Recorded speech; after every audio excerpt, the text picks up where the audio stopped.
विद्यार्थियों, सभी का YouTube चैनल पर एक बार पुनः हार्दिक स्वागत है।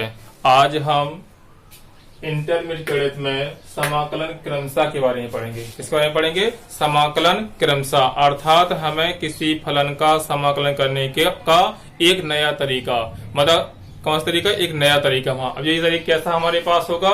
जब हमारे पास जो फलन हमारे पास है, ये फलन कैसा हमारे पास हो? परिमेय रूप में हो। किस रूप में हो? परिमेय, अर्थात परिमेय फलनों का या परिमेय बीजीय फलनों का समाकलन हम समाकलन क्रमशः से करते हैं। अर्थात हमारे पास जो फलन px अपॉन qx के रूप में होता है, तो ऐसे फलनों का समाकलन हम समाकलन क्रमशः से करते हैं। किससे करते हैं? समाकलन क्रमशः। और समाकलन क्रमशः जो हमारे पास है, ये आंशिक भिन्नों पर आधारित है। अर्थात हमारे पास जो परिमेय बीजीय व्यंजक दिया होगा, उसको हम क्या करेंगे? आंशिक भिन्नों की सहायता से दो या दो से अधिक भागों में तोड़ेंगे। अर्थात इसको आंशिक भागों तोड़ेंगे। किसमें तोड़ेंगे? आंशिक भागों तोड़ेंगे। अर्थात इसमें हम आंशिक भिन्नों का प्रयोग करते हैं। किसका प्रयोग करते हैं? आंशिक भिन्नों का। तो अब ध्यान दो, उसमें आंशिक भिन्नों को हल करने के लिए हमें यह आवश्यक है कि हमारे पास जो भाग टूट जाए, तो उसमें अंश की घात हमेशा हर से कम होनी चाहिए। क्या होनी चाहिए? अंश की जो घात हमारे पास है, तो अंश की ये घात सदैव हर से कम होनी चाहिए। क्या होनी चाहिए? कम होनी चाहिए। तो अब ध्यान दो, उसमें जो समाकलन क्रमशः हमारे पास है, तो समाकलन क्रमशः आंशिक भिन्नों पर आधारित है। तो आंशिक भिन्नों में हमारे पास है किसी परिमेय व्यंजक को तोड़ने के लिए निम्न चार तरीके हमारे पास है। अर्थात हमारे पास है चार टाइप हैं। तो पहले हम उन टाइप को अच्छे प्रकार से समझ लेते हैं। तो ध्यान दो, उसमें टाइप नंबर हमारे पास आता है पहला। टाइप पहला मतलब वेरी मोस्ट इम्पोर्टेंट आंशिक भिन्नों के लिए खास तौर पर।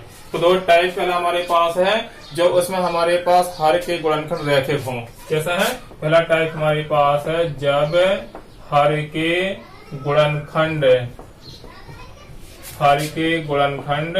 रैखिक है। रैखिक मतलब हर का जो गुणनखंड हमारे पास होगा x के एक घात का होगा। जैसे हमारे पास है कोई हमारे पास परिमेय व्यंजक दिया गया है x माइनस ए इंटू एक्स माइनस बी। अब दो इसमें हमारे पास हर के गुणनखंड रैखिक हैं, अर्थात x के एक घात के रूप में। किस रूप में है? एक घात के रूप में। तो इसको तोड़, अब दो कितने गुणनखंड हमारे पास हैं? दो। तो दो भाग में तोड़ेंगे इसे। तो हमारे पास पहला आ जाएगा a upon x minus a plus b upon x minus b आ जाएगा, जहाँ x हमारे पास क्या है? चर राशियां हैं। ठीक है ये। और a b हमारे पास क्या है? अचर राशियां हैं। कौन सी राशि है? अर्थात कुछ संख्यात्मक मान है, 1 2 3 4 इस प्रकार से। तो a b हमारे पास अचर है, और a और b हमारे पास एक नियतांक के रूप में है, जिसका हम मान ज्ञात करते हैं। फिर इनका मान ज्ञात करके हम इसमें रख देते हैं, तो आंशिक भिन्न में टूट जाता है। तो एक हमारे पास आंशिक भिन्न का तरीका है। और हमारे पास ऐसे भी कुछ देसी तरीके हैं, हम बिना उसको आंशिक भिन्नों में तोड़े हल कर सकते हैं। क्या कर सकते हैं? तो आगे जो सवाल आएंगे तो हमसे आपको बहुत सारे शॉर्ट ट्रिक बताएंगे। क्या बताएंगे? बहुत शॉर्ट ट्रिक है, क्योंकि सवाल को देखते ही आसानी से हल कर सकते हैं। मतलब आंशिक भिन्न तोड़ने के छोटा सा तरीका, बहुत साधारण तरीका और बहुत ही सिंपल तरीका। और जो हमारी किताबों में सवाल जो लगा होगा, एक पेज में लगा होगा, हम चाहे उस सवाल को दो लाइन में लगा सकते हैं, 4 लाइन में लगा सकते हैं। ठीक है ना ये? तो अभी हम केवल सवालों के थोड़ी क्रम से ध्यान देंगे। जब हम थोड़ा सीख लेंगे तो शॉर्ट ट्रिक पर चलेंगे। किस पे चलेंगे? शॉर्ट ट्रिक पर। तो अभी हमें क्या करना है?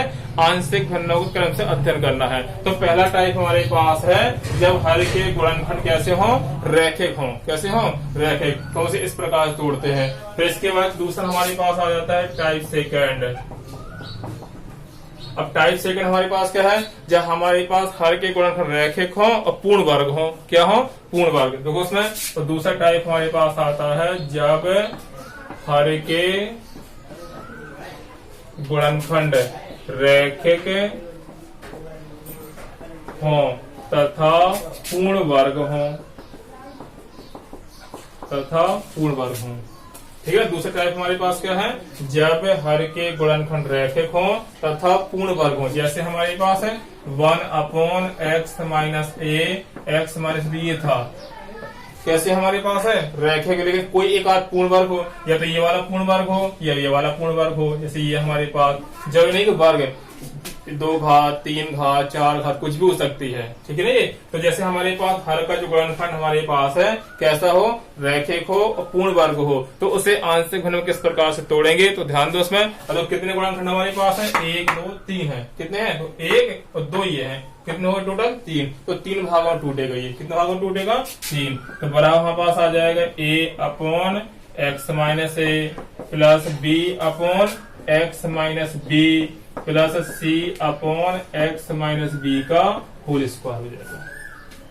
मतलब क्रम से बढ़ेगा, मतलब जब पूर्ण वर्ग होगा तो पहले 1 घात का और 2 घात का, अगर मान 3 घात का होता तो 3 घात का, और जितने भागों में तोड़ते हैं उतने हमारे पास a b c d e f इस प्रकार से आगे बढ़ते जाते हैं। तो उसको हल करके हम a b c d के मान ज्ञात कर लेते हैं और इसमें रखेंगे हमारे पास, तो आंशिक भिन्न में टूट जाएगा। ये हमारे पास टाइप सेकंड हो गया। अगला हमारे पास आता है टाइप थर्ड। टाइप थर्ड में हमारे पास क्या होगा, जब हर का गुणनखंड द्विघात हो। कैसा हो, अभी हमारे पास कैसा था ये हर का गुणनखंड 1 घात का, जब हर का गुणनखंड हमारे पास है द्विघात हो,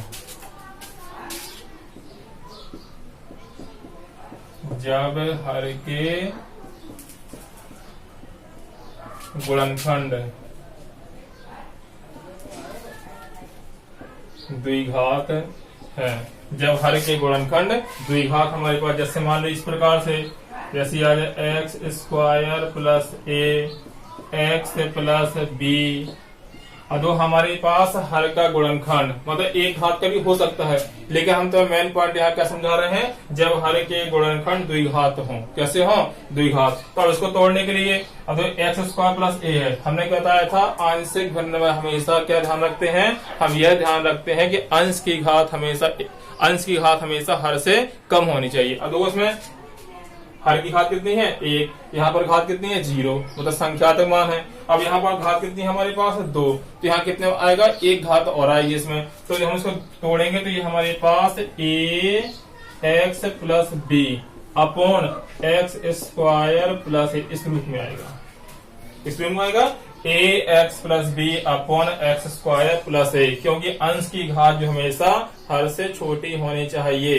ये 2 घात का हमारे पास तो ऊपर 1 घात होगी, कितनी घात होगी 1, इसलिए a एक्स प्लस बी। अगर हमारे पास यहाँ 3 घात हमारे पास होती तो a x square plus b x plus c आता, लेकिन हम कक्षा 12 की क्लास में केवल इतना ही पढ़ेंगे, 2 घात तक पढ़ेंगे। कितने घात तक पढ़ेंगे 2 घात तक। वह 3 घात के हमारे पास होंगे उसको हम तोड़ लेंगे। क्या करेंगे, अपना नियम लगा कर, जब हमने कक्षा 6 7 8 में बीजी फलनों को हल किया है तो उसके साथ हम तोड़ लेंगे इसे, तो अधिकांश टूट जाते हैं ये, ठीक है। तो एक पहला गुणनखंड हो गया और दूसरा गुणनखंड हमारे पास 1 घात का है, तो ए हो गया, बी हो गया, क्या आएगा सी हमारे पास आएगा, तो ये आ जाएगा सी अपॉन एक्स प्लस बी हमारे पास हो जाएगा। समझ में आ गया होगा।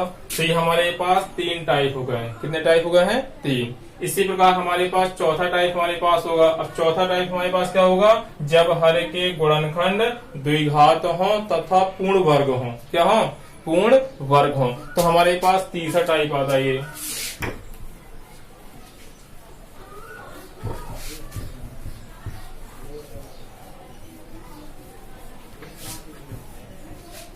तीसरा टाइप हो गया। इसके बाद हमारे पास आता है टाइप चौथा, अर्थात टाइप फोर्थ है। क्या होगा इसमें, जब हर के गुणनखंड द्विघात तथा पूर्ण वर्ग है। कैसे हैं, जब हर के गुणनखंड द्विघात तथा पूर्ण वर्ग है। जैसे इस प्रकार से, जैसे मान लो 1 अपॉन एक्स स्क्वायर प्लस ए द्विघात हो गया, पूर्ण वर्ग हो गया, घात 2 या 3 चढ़ा दो उसमें। फिर अगला हमारे पास गुणनखंड एक्स प्लस बी है, या एक्स स्क्वायर प्लस बी कर लो उसमें, ठीक है, तो टूट जाएगा उसमें। अब उसमें हमारे पास है कितने घात का है, 2 2 4 और 2 6, 6 घात, 2 दूनी 4, 4 2 6, तो मतलब a b c d e f तक जाएगा। कहां तक जाएगा, एफ तक जाएगा। ये देखो क्या करेंगे इसमें, एक्स स्क्वायर प्लस ए होल स्क्वायर है तो पहले 1 घात लिखा जाएगा, फिर 2 घात लिखा जाएगा। तो 2 घात का है तो a x plus b upon x square plus a. अगला गुणनखंड आएगा c x plus d upon x square plus a का होल स्क्वायर। समझ में आ गया? पहले की तरह ही हमारे पास है। अगला हमारे पास दूसरा गुणनखंड जो हमारे पास है वो 2 घात का है, तो 2 घात हमारे पास डी हो गया, e x plus f upon x square plus b हो जाएगा। अगर यहाँ पर हमारे पास केवल एक्स प्लस बी होता तो e upon x plus b आ जाता। मतलब हमारे पास तरीका वही है आंशिक भिन्नों में कि अंश की घात जो हमेशा हर से छोटी होनी चाहिए। तो ये हमारे पास 4 टाइप हमारे पास है। क्या ये 4 टाइप दिए गए हैं। अब इसी टाइप पर जब हम फलन को हल करेंगे तो हमारे पास यहाँ पर या तो एक्स स्क्वायर प्लस ए आएगा, या एक्स स्क्वायर माइनस ए स्क्वायर आएगा, या x square plus a square आएगा, या ए स्क्वायर माइनस एक्स स्क्वायर आएगा, या एक्स स्क्वायर माइनस ए स्क्वायर आएगा। तो हमारे पास मेन 3 होते हैं। कितने होते हैं? तो 3 मानक समाकलन होते हैं जिसको हम मान के हल कर सकते हैं। तो अभी हम केवल आपको 3 सूत्र बता रहे हैं। क्या बता रहे हैं? 3 सूत्र। तो 3 मानक समाकलन।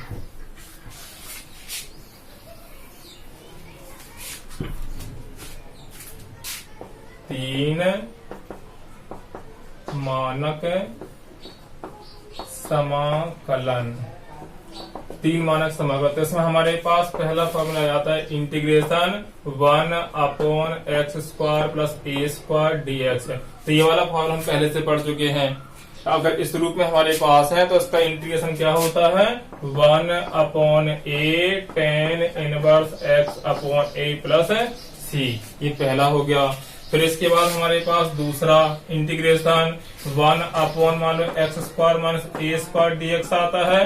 तो इसका समाकलन हमारे पास होगा 1 अपॉन 2a लॉग, यहाँ माइनस है तो ऊपर माइनस आएगा, एक्स माइनस ए अपॉन एक्स प्लस ए प्लस का सी। तो हमारे पास दूसरा फॉर्मूला हो गया। तीसरा हमारे पास क्या हो सकता है? बस ये आगे पीछे हो जाएगा। तो 1 upon a square minus x square d x दिया गया है। तो इसका इंटीग्रेशन करेंगे तो 1 अपॉन 2a लॉग। अब यहाँ ए स्क्वायर माइनस एक्स स्क्वायर है तो ऊपर ए प्लस एक्स आएगा, ए प्लस एक्स अपॉन ए माइनस एक्स प्लस सी। ये हमारे पास 3 मानक समाकलन हो गए। क्या हो गए हैं? 3 मानक समाकलन। अगर कि हमारे पास केवल ऐसा आता है तो डायरेक्ट हम सूत्र का प्रयोग कर सकते हैं, या अगर अलग अलग हमारे पास है तो अलग करके आंशिक भिन्न तोड़ के और सवाल हल करेंगे।